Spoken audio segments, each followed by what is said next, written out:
Now to the health care fight. The House vote to repeal Obamacare is only hours away. But this time, it isn't the first time, or the second time, or even a third time. This is the 31st attempt by the House to try to repeal or dismantle the health care law. House Republicans insist tomorrow's vote is not just symbolic. So how will this vote be different? Congressman Schock joins us. Good evening, sir. Hey, good to be with you, Greta. Okay, so how can you convince me that this is not symbolic in light of the fact that in order for anything to be passed, ultimately it has to go through the United States Senate, which is Democrat, and the Oval Office, which is Democrat? Well, unlike the Supreme Court, we're responsible to the people. And the people, and a growing number, are opposed to this legislation. I was home last week over the 4th of July holiday doing a slew of parades, and people were running up saying, we know the Supreme Court weighed in, but please do us a favor, repeal this bill. And I think, given the fact that we're 5 months before Election Day, it's important both for policy, but also for people to put their marker down on where they stand on this issue before we face the voters come November. Well, wouldn't you actually be more effective than, I mean, in light of the fact that, would you agree that your vote tomorrow is not going to become law? Would you agree with that? I never would say that, because at the end of the day, I can't predict what the Senate will do. You know, Greta, we've passed a number of things, payroll tax extensions. Senator Harry Reid won't even consider a budget, so you think all of a sudden he's going to get magnanimous and say, you know what, well, I think I'm going to take up that, I'm going to bring over that House. That is an excellent point. The Senate has not considered a budget for 3 years. Does that mean the House shouldn't pass a budget? Does that mean that we shouldn't do our job? No, I was just going to say that I was thinking if it might be a more interesting use of time. It's like, you know, the vote tomorrow is that the only way you're ever going to get this changed is by getting I would assume, Republican Senate. So I was thinking it might be a better idea for you all to go out campaigning for your Republican colleagues in the Senate. That was my only thought. Well, I think what the debate today and tomorrow on the health care law does is highlight the great difference between where many of us on the Republican side stand on this issue. And I think it will be, as it was last election cycle, a major issue in this upcoming election. Since the health care law has passed, every election since then, there's been one, the overwhelming American people have unelected people who have supported this law. We are highlighting what is in the bill, which is something that was not done when the bill was first passed. People were told if they like their health insurance, they're going to be able to keep it.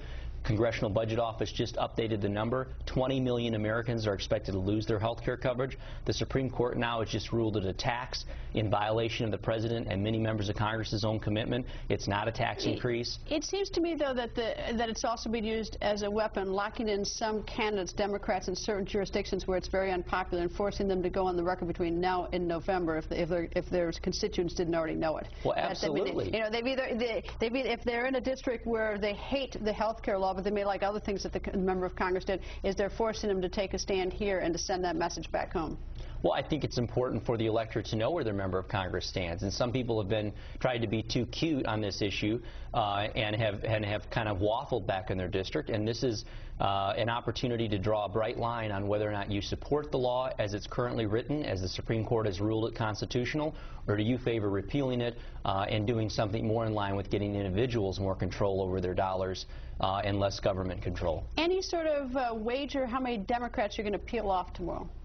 You know, I think it will be scores. I'm not sure whether it'll be 15, 25, 30, but I can imagine there will be a large number of them. We had a considerable amount of Democrat opposition when the law passed originally. I predict every Republican to vote for repeal, and a number of Democrats to join us as well. Is that big picture a message to the President? Is it relevant or irrelevant as he's out campaigning? Well, I think it's relevant to the country, because I think at the end of the day people want us focused on the economy. They see the health care law as a big job coster. When you talk to entrepreneurs and businesses around the country and you ask them, why aren't you hiring?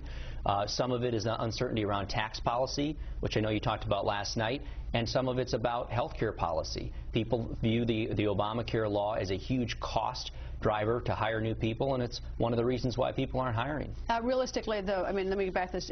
You don't expect that whatever happens tomorrow to go over to the Senate and be voted on? Well, you're right in the fact that the Senate has acted very little on the mounds of legislation that the House of Representatives have passed. I mean, it boggles me why the President is able to get away with calling the Republican Party the party of no, when in my term in the House we've done... I've never liked the fact that Senator Harry Reid can pocket veto the budget. The President sent over a budget, and the House did a budget, and Senator Harry Reid gets to pocket it, and that's the end of it. I agree. That's soon. Let's hope they act. Well, I wouldn't hold your breath on this one. Nice to see you, sir. Good to be with you, Greta. Now to the other side of the health care